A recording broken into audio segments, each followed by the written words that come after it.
Assalamualaikum warahmatullahi wabarakatuh. Innal hamdalillahi nahmaduhu wa nasta'inuhu wa nastaghfiruh wa na'udzu billahi min syururi anfusina wa min sayyiati a'malina. May yahdihillahu fala mudhillalah wa may yudlil fala hadiyalahu. Ashhadu an la ilaha illallah wahdahu la syarikalah wa ashhadu anna Muhammad abduhu wa rasuluhu la nabiyya ba'd. Allahumma inna nas'aluka ilman nafi'an wa rizqan tayyiban wa amalan mutaqabbala. Ya Allah, kami memohon kepadamu ilmu yang bermanfaat, rizki yang baik, dan amalan yang diterima di sisi Allah Subhanahu wa ta'ala.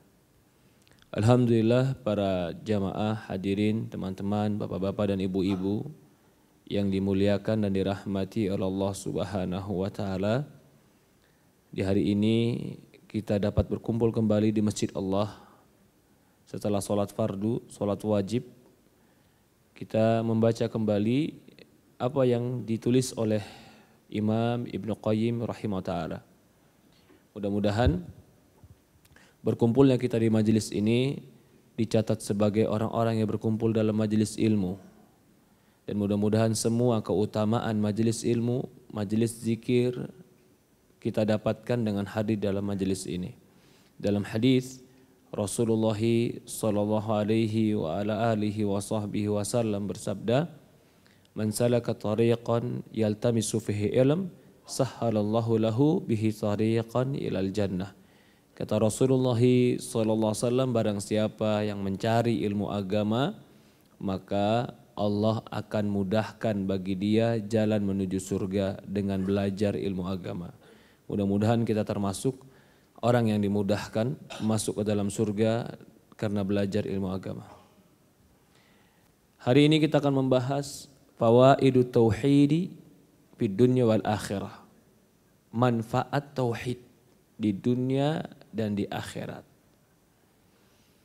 Kita sudah tahu di pembahasan yang lalu, tauhid itu adalah pengesaan kepada Allah. Itu tauhid. Tujuan hidup kita harus tauhid. Ibadah kita harus tauhid. Hidup kita, mati kita tauhid. Inna salati wa nusuki wa mahyaya wa mamati lillahi rabbil alamin la syarikalah. Orang yang memahami tauhid berarti dia memahami tanggung jawab dan tugasnya yang Allah tugaskan untuk dia. Tugas yang Allah berikan kepada kita adalah kita beribadah kepada Allah dengan memurnikan ibadah tanpa mencampur adukkan dengan apapun. Itu tauhid. Begitu juga tujuan hidup. Tujuan hidup kita harus satu, yaitu Allah Subhanahu wa ta'ala. Apa yang kita dapat kalau kita mentauhidkan Allah? Maka dalam bab ini akan dibahas faedah, manfaat orang yang mentauhidkan Allah baik di dunia ataupun di akhirat. Tauhid lebih kita butuhkan daripada hanya sebagaimana kita membutuhkan oksigen. Kita butuh oksigen, betul. Kita nggak ada oksigen lemah pasti. Kita mati kalau kehilangan oksigen, iya. Tapi tauhid, jika tidak ada tauhid di dalam diri kita, bukan hanya mati akhirnya. Tapi akhirnya adalah kerugian di dunia dan akhirat, dan Allah akan menghalalkan untuk orang yang tidak mentauhidkan Allah dengan kekal di neraka. Maka itu lebih bahaya daripada kehilangan oksigen. Kita sangat butuh oksigen. Tapi kebutuhan kita kepada tauhid, mengesahkan Allah, itu lebih besar daripada kebutuhan-kebutuhan yang lain. Dari inilah Allah Subhanahu wa ta'ala mengutus para rasul selalu membawa misi yang sama. Yang pertama kali dibawa adalah mengajarkan umatnya untuk mentauhidkan Allah. Walaqad ba'atsna fi kulli ummatin rasula ani'budullaha wajtanibu taughut. Di dalam Quran dikatakan telah kami utus setiap umat seorang rasul Tugasnya ani'budullah, agar mengajarkan ibadah kepada Allah, wajtanibu taugut, dan menjauhkan beribadah kepada taugut. Itu hakikat daripada tauhid. Ibadah kepada Allah dan tinggalkan segala sesuatu selain Allah. Apa faedah dan manfaat tauhid yang pertama? Kata Imam Ibnu Qayyim, tauhidu mafza'u a'daihi wa auliyaihi. Tauhid itu merupakan tempat berlindung bagi mereka musuh-musuh tauhid dan bagi mereka wali-wali tauhid. Ini hebatnya tauhid. Dia bisa, musuh pun membutuhkan dia. Jangankan wali-walinya, musuhnya saja akan membutuhkan tauhid. Bagaimana maksudnya? Musuh kok bisa membutuhkan tauhid sementara dia memusuhi tauhid dan tidak bertauhid kepada Allah. Kata Imam Ibnu Qayyim, fa amma a'da'uhu, perhatikan musuh-musuh Allah yang tidak mentauhidkan Allah. Mereka pun membutuhkan tauhid. Fa yunajjihim min kurbadid dunya wa syada'idhim, karena Allah akan menyelamatkan mereka dari kehidupan, kesulitan dunia dan kesusahannya. Contoh, dalam surat Al-Ankabut ayat 65. فَإِذَا رَكِبُوا فِي الْفُلْكِ دَعَوُا اللَّهَ مُخْلِصِينَ لَهُ الدِّينَ. Kata Allah, فَلَمَّا نَجَّاهُمْ إِلَى الْبَرِّ إِذَا هُمْ يُشْرِكُونَ. Kata Allah di surat Ankabut ayat 65. Ketika mereka orang-orang musyrikin itu naik kapal, ketika mereka di kapal terombang-ambing di ombak yang besar, angin yang besar, luar biasa takutnya. Mereka berpikir mereka akan tenggelam.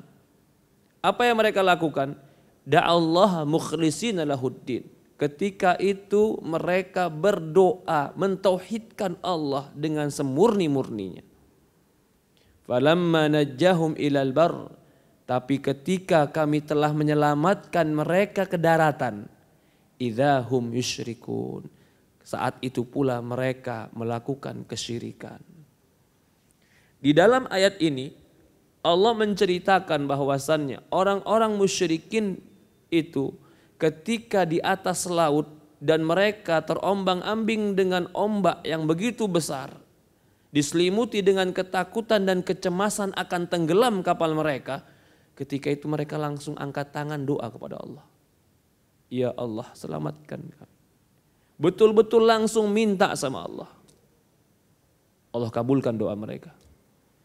Tapi ketika mereka sudah di daratan, kata Allah, Allah ceritakan selanjutnya, falamma najjahum, tapi ketika kami telah selamatkan di daratan, idzahum yusyrikun, mereka balik syirik lagi.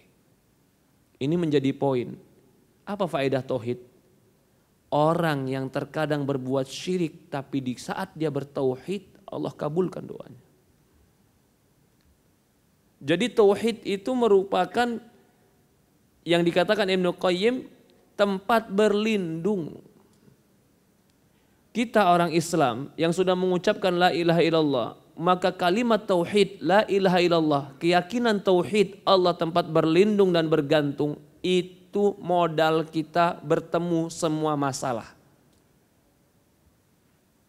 Kalau kita sudah punya modal ini, saya punya Allah. Insya Allah dia akan tenang, dia akan mampu, dia akan kuat, dia akan yakin, dia akan menang. Bagaimana dia bisa ragu? Orang musyrikin saja ketika dia di laut dia terdampar, terombang-ambing dengan ombak yang besar, dia bertauhid kepada Allah, minta doa langsung kepada Allah, Allah kabulkan. Imam Ibnu Qayyim ingin menegaskan kalau begitu, ini faedah dan manfaat tauhid. Kalau ditanya lagi, loh kenapa kok mereka di laut mentauhidkan Allah, tapi kenapa ketika mereka di darat mereka menyekutukan Allah? Para ulama menjelaskan ternyata ketika di laut mereka nggak bawa berhala-berhala mereka. Berhala mereka tinggalkan di darat semuanya. Maka ketika mereka di laut, mereka lupakan berhala itu karena sudah tidak bersama mereka. Langsung mereka minta kepada Allah. Ketika itu mereka mentauhidkan Allah. Karena mereka meyakini berhala itu bukan pencipta. Mereka nggak sebodoh itu, Pak. Mereka nggak meyakini berhala itu yang memiliki alam semesta ini. Enggak. Di dalam Quran ayat yang lain, Allah berfirman, "Wala in sa'altahu man khalaqas samawati wal ard la yaquluna Allah." Kalau kau tanya pada mereka ya Muhammad, orang-orang yang beribadah kepada patung-patung ini, siapa yang telah menciptakan langit dan bumi? Pasti mereka menjawab Allah. Jadi keyakinan di hati mereka, ini kita berbicara musyrikin di zaman Rasulullah. Keyakinan di hati mereka pencipta alam ini adalah Allah. Tidak ada sedikit pun mereka mengatakan bahwasannya yang menciptakan adalah patung-patung. Mereka tidak sebodoh itu. Lalu pertanyaan berikutnya, kalau mereka tahu Allah yang menciptakan, mengapa mereka minta kepada patung? Allah jelaskan di ayat yang lain. Ma na'buduhum illa liqarribuna ilallahi zulfa. Argumen mereka satu di Quran. Atau ada dua, ini salah satunya. Ma na'buduhum, kami tidak beribadah kepada patung-patung ini. Illa liqarribuna ilallahi zulfa. Kecuali patung-patung ini akan mendekatkan diri kami kepada Allah. Jadi patung sebagai apa, Pak? Perantara. Bukan patung pencipta. Bukan patung pembagi rizki. Bukan, perantara. Maka ketika mereka di laut perantaranya ketinggalan di darat, langsung mereka minta kepada pencipta. Allah selamatkan tidak? Allah selamatkan. Di dalam ayat yang lain Allah menjelaskan mengapa mereka beribadah kepada patung. Bukan karena mereka menganggap patung itu adalah pembagi dan pencipta takdir. Kata mereka, haula'i, ini yang kami ibadahi. Patung-patung ini syufa'auna indallah. Pemberi syafaat kami di sisi Allah. Tujuannya satu, cari pembelaan. Itu bahasanya. Jadi kami ibadah pada patung, bukan kami tahu patung ini pencipta, tapi dia akan membela kami di depan Allah, pemberi syafaat. Apa kata Allah? Atukhbiruna, apakah kalian akan menceritakan dan mengabarkan kepada Allah sesuatu apa yang Allah tidak tahu?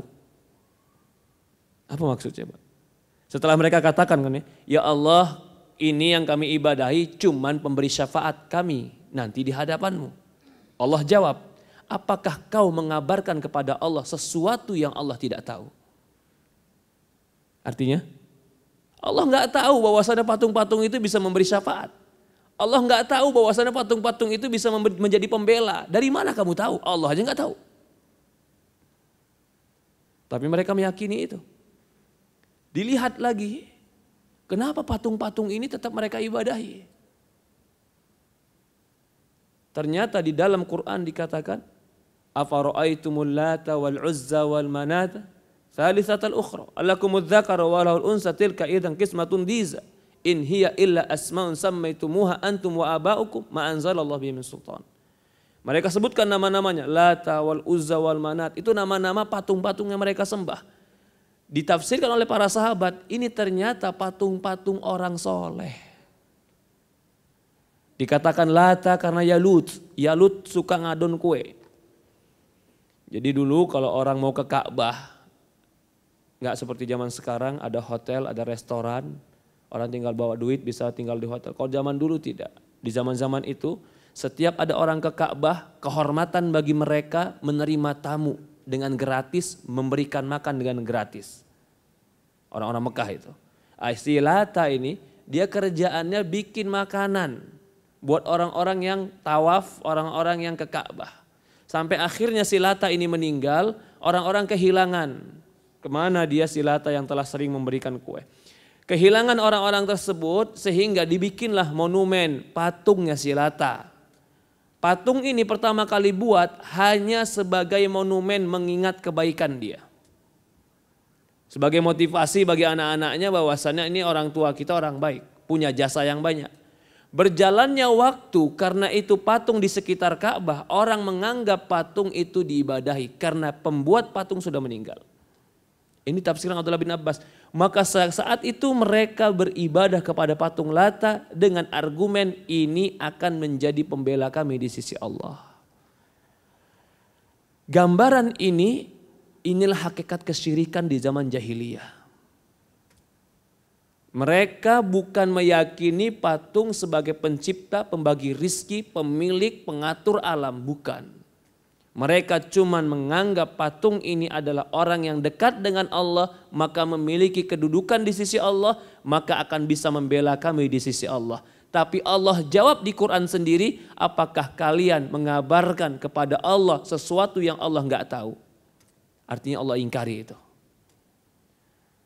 Orang sekarang beribadah kepada patung menganggap patung itu bisa mengatur alam. Jadi kalau begitu lebih dahsyat mana kesyirikannya? Contoh kedua, orang ketika itu, orang jahiliyah ketika itu, kalau dia lagi di kapal, dia tauhid kepada Allah. Karena berhalanya ketinggalan di darat. Orang sekarang mau di kapal, mau nyelam laut, mau ke udara paling tinggi sekalipun berhalanya digantung sama dia. Dimanapun dia berbuat syirik sama Allah. Maka itu kata para ulama ini menunjukkan kesyirikan orang zaman sekarang lebih bodoh daripada orang zaman dulu. Kembali kepada poin kita. Orang ini yang berbuat syirik ketika di daratan, tapi mentauhidkan Allah ketika di lautan, Allah selamatkan. Ini menunjukkan manfaat tauhid. Berarti orang yang semakin baik tauhidnya dan semakin kuat tauhidnya, dia akan ditolong oleh Allah. Jadi jangan pernah kalau dapat masalah itu bergantung kepada selain Allah. Boleh cari obat, boleh cari solusi, boleh cari perlindungan kepada manusia, boleh cari pelampung ketika kita tenggelam, cari. Tapi hati tetap harus kepada Allah. Kalau hati kita nggak kepada Allah, kecewa. Hatinya ke dokter. Kata teman saya, dokternya hebat Ustaz. Teman saya sembuh dengan penyakit yang sama ke dokter tersebut. Dia penuh bergantung kepada dokter. Pergi dia ke dokter itu. Semua hartanya dihabiskan, dia jual untuk berobat ke dokter itu. Ternyata nggak sembuh. Tambah sakit jiwanya. Tambah terpukul dia. Tapi kalau dia sadar Allah yang tempat kita kembali. Allah tempat kita bergantung. Allah yang menyembuhkan. Allah yang menakdirkan. Adapun obat, adapun manusia, adapun sebab, adapun usaha, ini cuma cara untuk menggapai takdir Allah. Bukan satu-satunya jalan yang bisa menyelamatkan kita. Yang menyelamatkan kita Allah. Kalau ini yang ada di hati orang mukmin, dia akan tenang menghadapi semua masalah. Gak panik, gak stres, gak gila. Kenapa? Takdir dan ma'rifatullah kuat. Kenapa sih orang itu terlalu takut, terlalu bimbang, terlalu cemas? Karena dia tidak tahu siapa yang akan menolong dia. Semakin dia tidak tahu akan ada yang menolong dia, semakin dia cemas, semakin dia takut, semakin dia risau. Karena semakin dia tidak tahu akankah ada yang menolong saya. Tapi semakin dia yakin ada yang menolong saya. Siapa yang menolong kamu? Tetangga kamu? Bukan. Orang tua kamu? Bukan. Teman kamu? Bukan. Atasan kamu? Bukan. Siapa yang menolong kamu? Allah yang setiap malam saya bangun, saya memanggilnya, saya angkat tangan, saya berdoa kepada dia. Tenang jiwanya. Ini yang dikatakan orang mukmin itu tenang. Karena jimatnya ada di hati.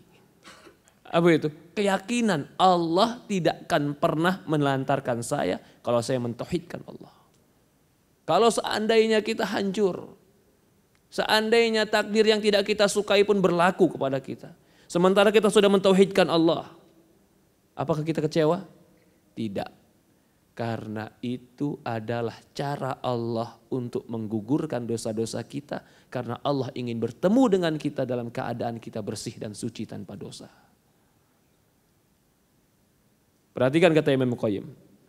Wa amma awliya'uhu. Adapun wali-wali Allah. Yunajjihim bin kurubatid dunya wal akhir wa syada'idihim. Adapun wali-wali Allah. Jangan kita berpikir wali Allah berarti ya khusus wali, Ustaz, kan saya belum wali. Tidak. Sesuai dengan kadar keyakinan, disitulah datang kadar pertolongan. Wali keyakinannya tinggi, pertolongannya cepat. Kita selama kita yakin pertolongan ada, Allah mendengar, Allah tempat kita mentauhidkan, insya Allah Allah akan bantu kita. Contoh di sini. Di sini Syekh mencontohkan. Wadzalika faza'a ilaihi Yunus fanajahullahu min tilka dzulumat. Maka itulah Yunus alaihissalam dia bergantung kepada Allah. Maka Allah selamatkan dia dari kegelapan. Nabi Yunus alaihissalam kisahnya kita tahu bersama. Naik kapal bersama temannya. Ternyata kapalnya ini keberatan. Beratan penumpang. Terombang-ambing di laut. Sampai akhirnya temannya bikin lotre. Di antara kita harus turun dari kapal ini. Kalau enggak kita tenggelam semua. Lebih baik kita keluarkan satu daripada semua mati. Di lotre pertama keluar nama Nabi Yunus. Teman-temannya pada enggak tega. Jangan Yunus. Ulang lagi. Di lotre kedua keluar nama Yunus lagi. Jangan Yunus. Ulang lagi. Di lotre ketiga sampai 10 kali nama Yunus keluar. Kata teman-temannya ya sudah. Ini qadarullah. Ternyata memang Yunus yang harus keluar. Di gelapnya malam. Ombang-ambingnya ombak, mereka lemparkan Yunus alaihissalam. Ternyata Allah takdirkan Nabi Yunus alaihissalam masuk ke dalam perut ikan.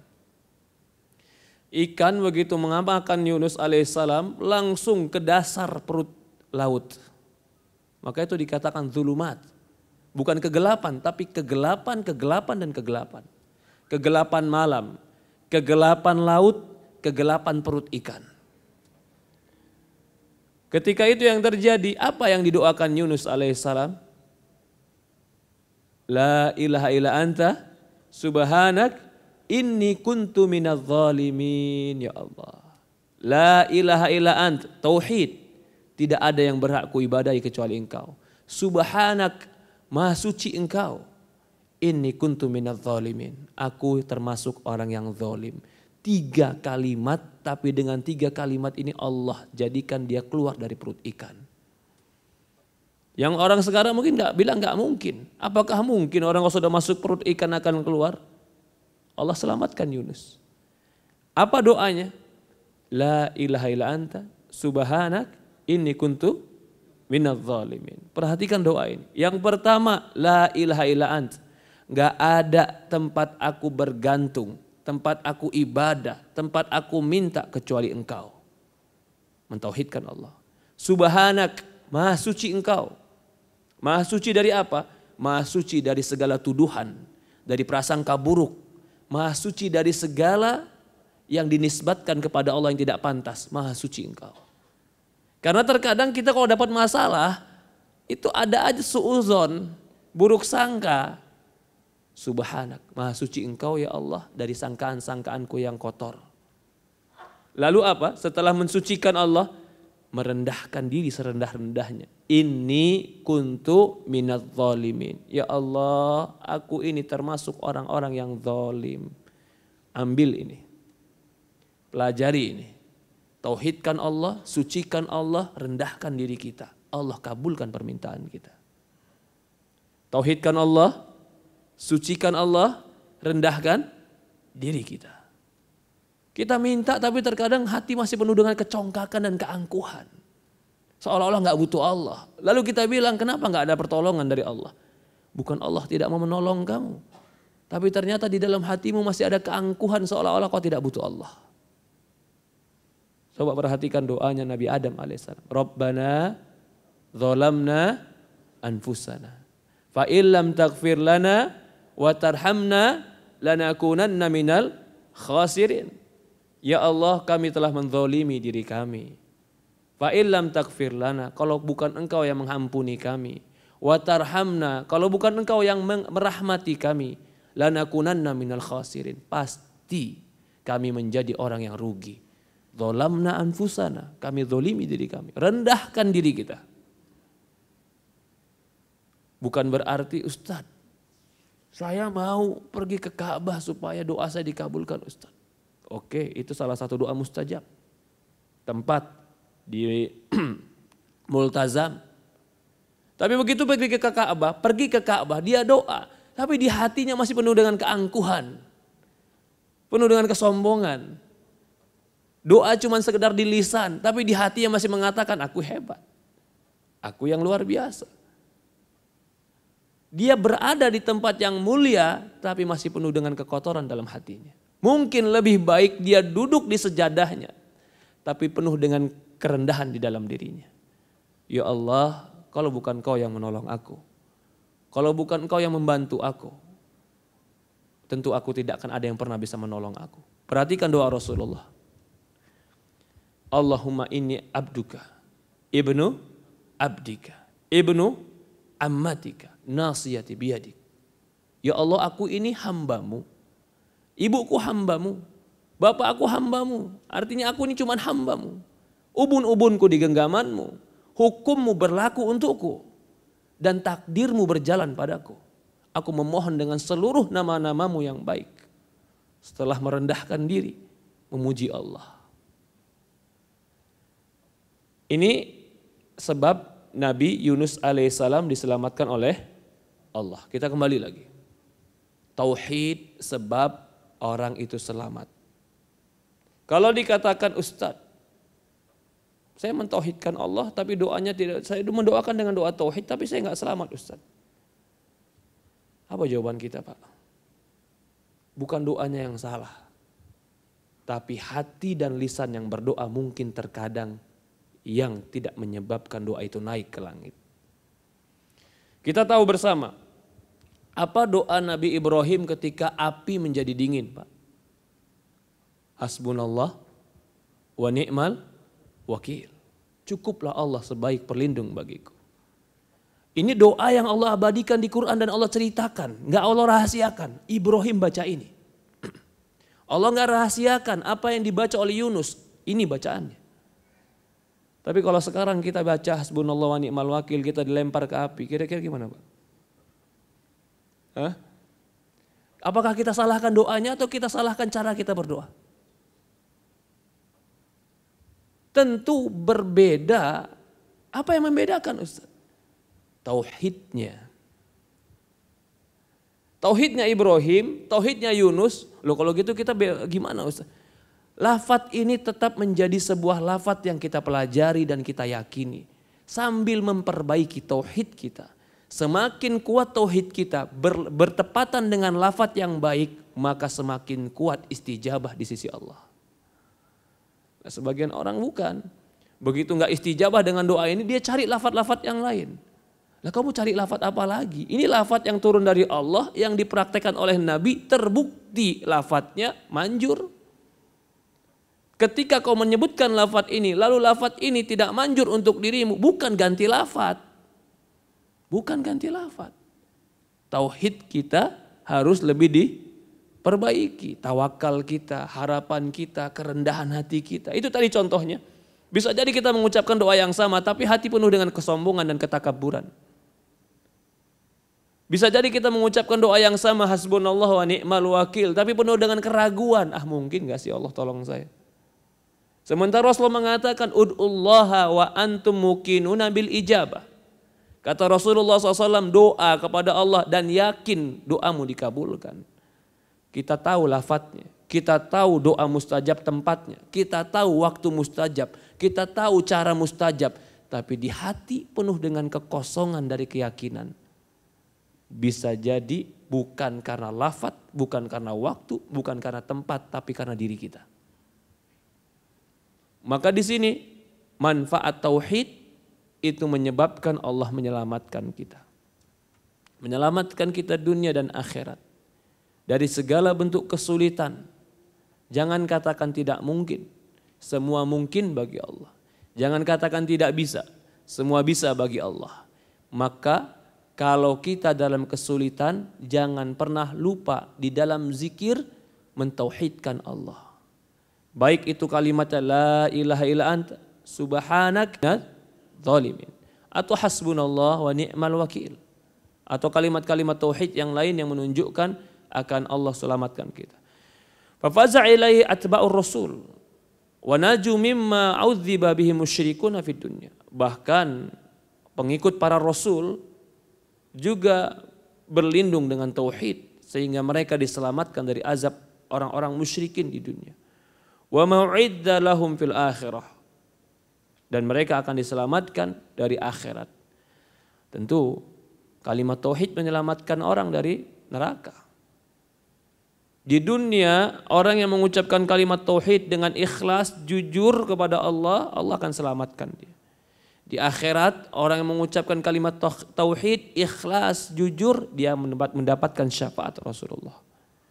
Bahkan dalam sebuah hadis, ketika ada orang yang membuat dosa, yang dia catatan satu dosanya sejauh mata memandang, dia punya 7 catatan, yang semua 7 catatan itu seluas mata jauh memandang catatannya dosa. Diletakkan di satu timbangan catatan dosanya. Maka dikatakan kepada dia, apakah kau pernah beramal soleh? Dia bilang, saya enggak pernah. Saking lupanya dia pernah beramal soleh. Maka Allah katakan, di hari ini kau tidak akan dizalimi. Dikeluarkan sebuah catatan sebesar KTP. Ini pernah kau berbuat baik, catatan kebaikanmu. Ternyata catatan kebaikannya diletakkan di satu timbangan, 7 catatan dosanya diletakkan timbangan yang lain. Catatan yang sebesar KTP ini lebih berat daripada 7 lembar catatan dosanya. Maka ketika dilihat catatan yang sebesar KTP ini, ternyata dia pernah mengucapkan la ilaha illallah. Ini dalil bahwasannya la ilaha illallah menyelamatkan seseorang di akhirat.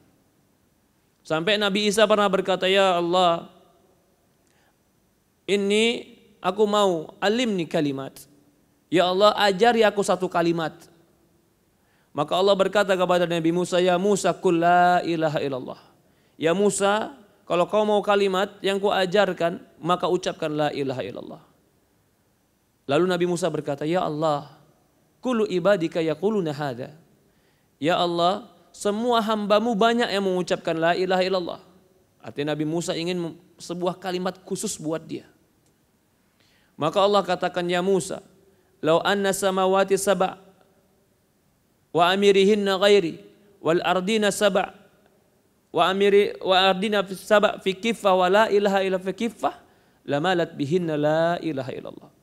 Kata Allah kepada Nabi Musa, ya Musa, kalau seandainya 7 lapis langit beserta isinya dan beserta 7 lapis bumi diletakkan di satu timbangan, dan kalimat la ilaha illallah diletakkan di satu timbangan, maka kalimat la ilaha illallah akan lebih berat timbangannya daripada 7 lapis langit dan bumi beserta isinya, beserta 7 lapis bumi tadi. Ini manfaat yang luar biasa kalimat la ilaha illallah. Di dalam hadis yang lain, Abu Hurairah berkata, ya Rasulullah, man as'adun nasi bisyafa'atik. Ya Rasulullah, siapa orang yang paling bahagia untuk mendapatkan syafaatmu di hari kiamat? Maka Rasulullah mengatakan, man qala la ilaha illallah khalisan min qalbihi. Orang yang paling bahagia orang yang paling bahagia mendapatkan syafaatku di hari kiamat, orang yang mengucapkan la ilaha illallah ikhlas dari hatinya. Lanjut, Imam Ibnu Qayyim berkata, falamma faza ilai fir'aun inda ma'ayinihi halak idrakul gharaq la yanfa'. Tapi Fir'aun, kisah Fir'aun Pak, Fir'aun itu ketika sudah mulai mau tenggelam, sudah mulai dilipat dengan ombak, ketika itu dia bertauhid. Dia mengucapkan, aku beriman dengan Tuhannya Bani Israel. Ini tauhidnya Fir'aun. Tapi apa? Allah katakan, al-an, apakah sekarang kau baru beriman? Lalu Allah tolak imannya dan Allah abadikan jasadnya. Dan sampai hari ini orang melihat jasad Fir'aun. Kalau orang bertanya kenapa? Kan Fir'aun juga di akhirnya dia mentauhidkan Allah. Tapi kenapa akhirnya tetap Allah Subhanahu wa ta'ala tolak tauhidnya? Karena dia bertauhid kepada Allah di akhir waktu yang tidak Allah izinkan. Kapan itu? Ketika nyawa sudah di tenggorokan. Ketika nyawa sudah di tenggorokan, tidak akan pernah bermanfaat lagi tauhid. Ketika nyawa sudah di tenggorokan, tidak bermanfaat lagi taubat. Ketika sudah mau mati, matahari terbit dari sebelah barat, tidak manfaat lagi untuk mengucapkan la ilaha illallah. Karena itu orang-orang yang mengucapkan la ilaha illallah, dia akan selamat selama dia tidak keluar dari waktu yang telah Allah tentukan. Wa tauhidu sabilun najah. Tauhid itu jalan keselamatan. Hadi sunnatillahi fi ibadih. Ini adalah sunnatullahi fi ibadih. Ini adalah sunnah Allah kepada hamba-hambanya. Fama dufi'at syada'idud dunya bimithli tauhid. Tidak ada yang bisa membela, menjaga seorang hamba dari kehidupan dan kesulitan dunia sebagaimana tauhid akan membela dia. Walidzalika kana du'a qarb bitauhid. Maka itu doa agar orang terhindar dari kesulitan, doanya pasti mengandung tauhid. Begitu juga doanya Nabi Yunus mengandung tauhid. Allati ma da'a biha makrub illa farrajallahu karbatan tauhid. Yang Rasulullah mengatakan tidak seorang pun berdoa kepada Allah dengan doanya Nabi Yunus kecuali pasti Allah akan berikan kelapangan bagi dia. Fala yulqa fi qurbil 'idhamu illa syirk. Kebalikannya, tidaklah menyebabkan seorang itu sempit dan sulit kecuali kesyirikan. Semakin terkontaminasi tujuannya dengan selain Allah, semakin sempit dia. Semakin terkontaminasi kemurnian ibadahnya kepada selain Allah, semakin dia sulit. Contoh, tidak akan pernah ada orang belajar agama menjadi gila, Pak. Tidak akan pernah ada. Tiba-tiba ada orang belajar agama menjadi gila. Setelah kita lihat ternyata selama ini dia bukan belajar agama yang murni tauhid, tapi bergantung kepada makhluk, kepada benda, kepada sesuatu selain Allah. Ini kata Ibnu Qayyim, tidaklah yang menyempitkan itu kecuali kesyirikan. Bahasa syirik ini memang bisa ditafsirkan menjadi besar, bisa ditafsirkan menjadi sesuatu yang sangat tipis. Intinya segala sesuatu yang membuat kotor hubungan kita dengan Allah itu bisa secara bahasa dikatakan syirik. Riya syirik bukan? Tapi tidak mengeluarkan dari Islam. Sum'ah ingin didengar orang syirik bukan? Tapi tidak mengeluarkan dari Islam. Mencintai dunia dan meninggalkan agama syirik bukan? Tapi tidak mengeluarkan dari Islam.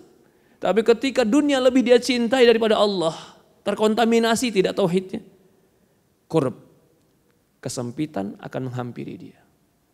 Karena dunia ini akan pergi dan akan datang. Kalau dia mencintai dunia berlebihan, dia akan mencintai sesuatu yang pasti akan meninggalkan dia. Dan pasti akan lenyap dari dia.